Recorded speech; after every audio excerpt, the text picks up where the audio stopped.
특히 초현실주의자들을 얘기할 때 프로이트의 추종자라고 표현을 하기까지 하는데, 정작 프로이트는 초현실주의자들을 그렇게 좋아하지 않았었습니다. 슈테판 스바이크의 주선으로 젊은 작가 살바도르 달리와 만나는 시간을 가지게 됩니다. 그렇다면 이 수염이 왜 위로 올라가기 시작했을까요? 이에 대해서 달리 역시 여러 이야기를 했는데요. 1955년에 영국 BBC와의 인터뷰에서도 이 수염에 대한 질문이 나옵니다.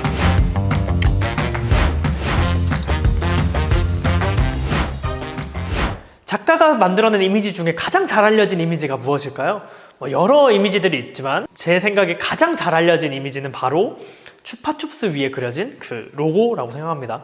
그 로고를 갑자기 왜 얘기를 하냐? 그 로고가 저희가 잘 알고 있는 초현실주의의 거장 살바도르 달리가 만들어준 로고이기 때문이죠. 그렇다면 저희에게 이렇게 잘 알려진 추파춥스 위 로고를 만든 살바도르 달리에 대해서 저희도 어느 정도 알고 있을까요? 잘 알려지지 않은 작품 뒤 작가의 모습을 알려드리는 그 두 번째 시간, 이번 시간에는 살바도르 달리에 대해서 말씀드리고자 합니다. 1904년 스페인의 피게레스에서 태어난 살바도르 달리는 어린 시절부터 미술의 두각을 나타냈습니다. 달리가 6살이 되던 해에 그의 아버지는 달리가 일반적인 공부를 하는 것이 아니라 미술에 더 적합하다는 것을 깨닫고 6살에 국립학교가 아닌 미술학교로 진학을 시키게 됩니다. 6살부터 미술 영재로서 두각을 드러낸 달리는 같은 지역에 거주하고 있던 화가 라몬 파초에 의해서 인상주의와 같은 기존에 있던 미술에 대해서 배우기 시작을 했는데요. 그렇게 미술을 배우던 달리는 무려 15세의 나이에 피게레스 시립극장에서 단체전에 참여하면서 본인의 작품을 첫 번째로 공개적으로 출품을 하게 됩니다. 이렇게 어린 시절부터 두각을 나타냈던 살바도르 달리는 마드리드에 있는 산 페르난도 아카데미에 진학을 하게 됩니다. 졸업생 중에 가장 유명한 다른 작가로서는 파블로 피카소가 이 대학을 졸업한 그런 학교이기도 합니다. 1922년에 대학에 들어가게 된 살바도르 달리는 계속해서 그림을 그려나가다가 1927년에 초현실주의라는 새로운 사조를 접하게 됩니다. 그렇게 새로운 기존에 없었던 미술에 대해서 접하게 된 살바도르 달리는 1929년에 초현실주의에서 굉장히 큰 비중을 차지하고 있는 영화 안달루시아의 개를 제작합니다. 같은 해에 달리는 초현실주의 시인 폴 엘리아르의 아내였던 갈라를 만나게 되고 그 이후 갈라에게 이 작품에 대해 큰 영향을 받습니다. 이후 5년 뒤 달리는 갈라와 결혼을 하게 되고 이제 그 두 명은 죽을 때까지 같이 살게 됩니다. 그렇게 계속 작업을 진행을 하던 살바도르 달리는 1989년 달리가 사망할 때까지 끊임없이 작업 활동을 계속 이어나가게 됩니다. 달리가 속해 있었던 초현실주의라는 그룹에 대해서 사실 이 사람들이 어떤 방식으로 작업을 했는지는 잘 알려져 있지 않습니다. 우선 초현실주의 단어 자체를 뜯어보게 되면은 슈퍼죠. 슈퍼라는 뜻의 서랑 리얼리즘이 합쳐져서 말 그대로 현실 그 너머에 있는 것을 그리는 사조라고 생각을 하시면 됩니다. 그렇다면은 이 사조가 어떻게 생기게 되었느냐? 당시 시대적인 배경을 보실 필요가 있는데요. 초현실주의가 생긴 시기는 1차 대전 이후 굉장히 유럽이 혼란하던 시기입니다. 1차 대전 이전 이성적이고 최대한 논리적이라고 생각했던 세계에서 만들어진 그 결과물이 1차 대전이라고 생각하는 지식인들이 굉장히 많았었고, 이런 이성과 논리에 대해서 반발하고 이를 벗어나고자 하는 지식인들이 굉장히 많았습니다. 그 중에는 프랑스의 시인 앙드레 브루통도 한 명이었는데요. 앙드레 브루통은 1924년 초현실주의 선언문을 선언을 하면서 초현실주의의 초석을 만든 사람이라고 볼 수 있습니다. 초현실주의에서 가장 중요한 키워드는 무의식이라는 키워드인데요. 이 무의식이라는 키워드를 어디서부터 가져오게 됐냐? 바로 지그문트 프로이트입니다. 이 지그문트 프로이트가 말하는 무의식의 영향을 받아서 만들어진 초현실주의는 의식적인 의도를 철저히 배제하고 작품을 제작하고자 했습니다. 무의식이라는 것을 어떻게 생각을 했냐?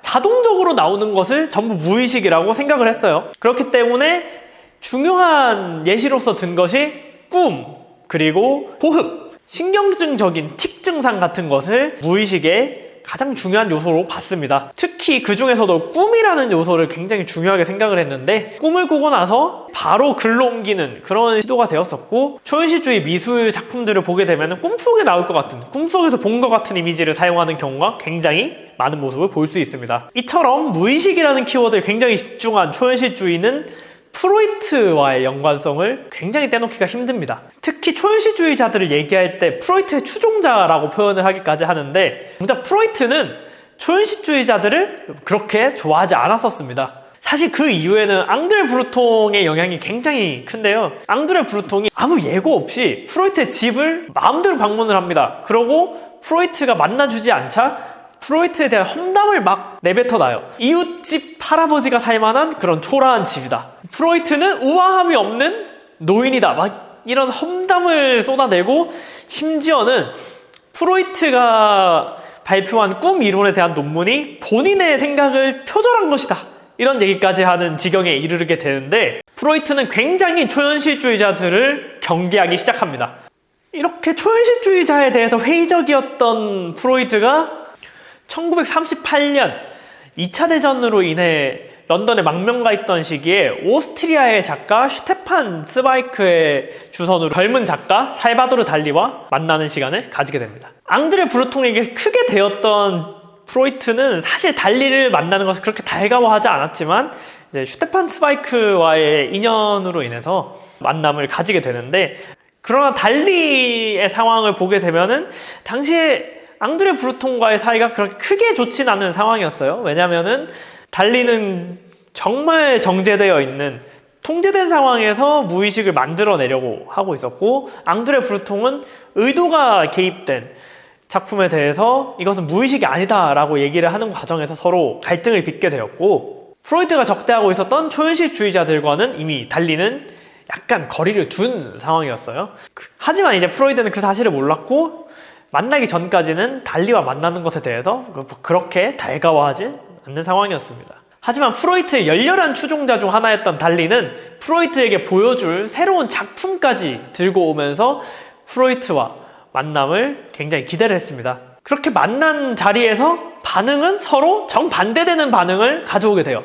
우선 달리 같은 경우에는 프로이트와의 만남에서 프로이트가 본인에 대해서 동등한 연구자로서 인식을 해주기를 굉장히 바라고 있었습니다. 그러나 프로이트 같은 경우에는 동등한 연구자가 아니라 새로운 얘기를 들고 온 청년 정도로 받아들인 것 같아요.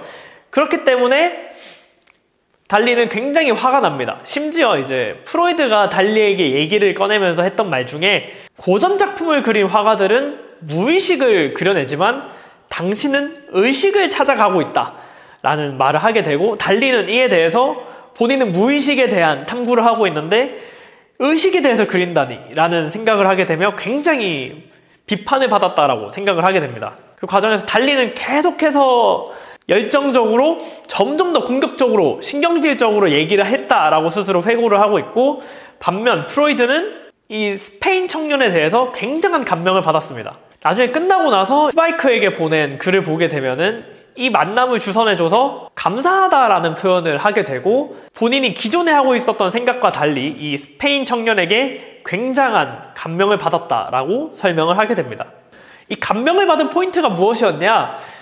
바로 달리의 작업 과정에서 감명을 받았다라고 볼 수 있는데, 달리의 작업 방식을 보게 되면은 그림이라는 것 자체가 글과 다르게 형태를 만들어야 되고 이미지를 만들어내야 되기 때문에 무의식을 온전하게 그려내기가 굉장히 힘들어요. 왜냐하면 여기에 무슨 색을 쓰고 어떤 형태를 그리고 어떤 이미지를 넣느냐에 따라서 작가의 의식이 개입된 거기 때문에 그 과정을 없애기 위해서 달리는 그의 아내 갈라에게 영향을 받아 자동 기술이라는 키워드를 사용을 하게 되는데, 자동 기술이라 하면 어떤 작품을 그림에 있어서 철저하게 만들어진 시스템을 따라서 무의식을 객관화된, 이미 만들어져 있는 체계를 통해서 오로지 결과물로만 만들어내는 작업을 하게 됩니다.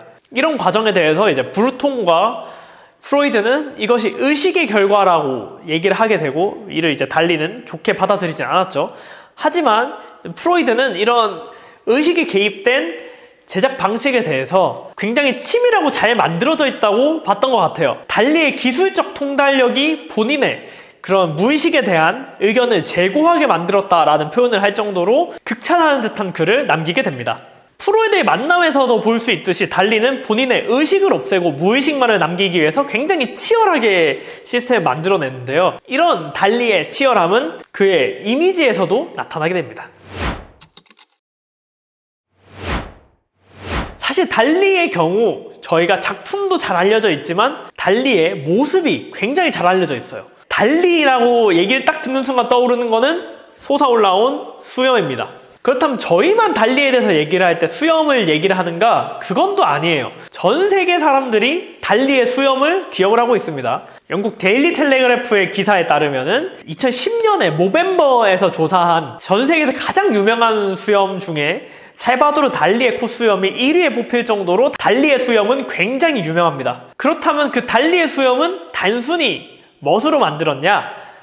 그것은 절대 아닙니다. 달리는 본인 작품 제작에 있어서 편집증적일 정도로 체계성을 요구를 했었는데 그렇기 때문에 살바도르 달리의 수염은 단순히 멋으로 한 게 아니라 본인의 작품에 대해서 얘기를 하기 위해서 만든 것인데 우선 달리의 수염이 언제부터 그렇게 위로 솟기 시작했냐? 이제 1940년대쯤을 달리의 수염이 위로 솟기 시작한 시기로 봅니다. 그럼 그전에는 뭐 딱히 수염에 큰 관리를 하지 않았습니다. 그냥 평범한 콧수염을 가지고 있는 남자였었는데 1940년대부터 그의 외모적인 이미지를 고정을 하기 시작합니다. 그렇다면 이 수염이 왜 위로 올라가기 시작했을까요? 이에 대해서 달리 역시 여러 이야기를 했는데요. 1955년에 영국 BBC와의 인터뷰에서도 이 수염에 대한 질문이 나옵니다. The first question that I wanted to put you, it really ought to be about modern art, but I can't help it. There's some delicious frivolity in you which makes me ask it is, how did you manage to produce those marvelous moustaches? 이처럼 왜 수염을 위로 올리느냐의 질문에 대해서 달리는 이제 이렇게 대답을 하는데요. Already Proust, Marcel Proust used the same. Mais used his wax in one other manner, in one other mood, in one depressing psychosis way. My moustache, contrarily, is very gay, very pointed, very aggressive. 달리는 수염에 대한 질문에 대해 프루스트와 똑같은 왁스를 사용한다는 얘기부터 시작을 합니다. 프루스트는 우울한 방식으로 수염을 사용을 하고 본인은 쾌활하고 공격적이고 뾰족한 수염을 가지고 있다라고 설명을 하는데요. 또한 1년 전에 본인의 수염을 주제로 만든 사진집에서도 본인의 수염이 공격적인 방향으로 계속 자라나고 있다라고 얘기를 하고 있습니다. 기존 틀과 다른 공격적인 성향을 나타내는 수염은 달리가 계속해서 진행해오던 기존의 작업과도 이어지는데요. 달리는 계속 작업을 하는 과정에서 기존의 집단과 반대되는 방향으로 걸어나가고 있었습니다. 우선 맨 첫 번째로 선택을 했던 초현실주의의 경우 계속해서 기성 미술 교육을 받던 달리가 1차 대전 이후 의식이 아닌 무의식이라는 것을 선택하게 되면서 기존 미술계에 반대되는 결과를 선택을 하게 된 것이었고, 두 번째로 초현실주의 안에서도 무의식에 대해서 어떤 방식으로 생산할 수 있느냐에 대한 얘기를 하는 과정에서 초현실주의의 핵심 멤버였던 앙드레 브루통과 대립하는 방식으로 달리는 나아갔습니다. 또한 지그문트 프로이트와의 만남에 있어서도 달리는 단순히 추종자로서 프로이트를 찾아간 것이 아니라 자신과 동등한 위치에서 얘기를 할 수 있는 대상으로서 프로이트를 찾아가는 굉장히 진취적인 모습을 보여주게 됩니다. 이런 모든 방식이 예술과 삶의 경계가 허물어지는 과정에서 달리의 수염이 나타나게 된 것입니다. 결과적으로 저희가 초현실주의에서 가장 먼저 달리를 기억하는 이유 중에 하나가 바로 그 수염이라고 볼 수도 있는데요. 왜냐하면 중력에 따라서 내려가야 되는 수염과 달리 달리의 수염은 중력을 거스르듯이 위로 올라가고 있는 수염은 저희에게 달리의 이미지 그 자체가 굉장히 초현실주의적이라고 느끼게 만들어주고 있습니다. 이처럼 이번 시간에는 달리에 대해서 얘기를 해봤는데요. 살바도르 달리는 본인의 행동 방식, 본인의 생각, 그리고 본인의 작품 모든 것에서 초현실주의라는 것을 실현하려고 했습니다. 달리가 어떤 방식으로 초현실주의라는 것을 본인의 브랜드로 만들었는지에 대해서 생각해 볼 필요가 있습니다. 이처럼 작가는 단순히 작품뿐 아니라 작품을 만드는 과정에서 작가 스스로의 이미지 그리고 작품을 만드는데 어떤 과정을 거쳤는지가 굉장히 중요한 요소 중에 하나입니다. 다음 영상에서는 또 다른 작가에 대한 어떤 숨겨진 사실이 있는지 혹은 저희가 아직 알지 못한 사실이 있는지에 대해서 여러분들께 전달드리고자 합니다.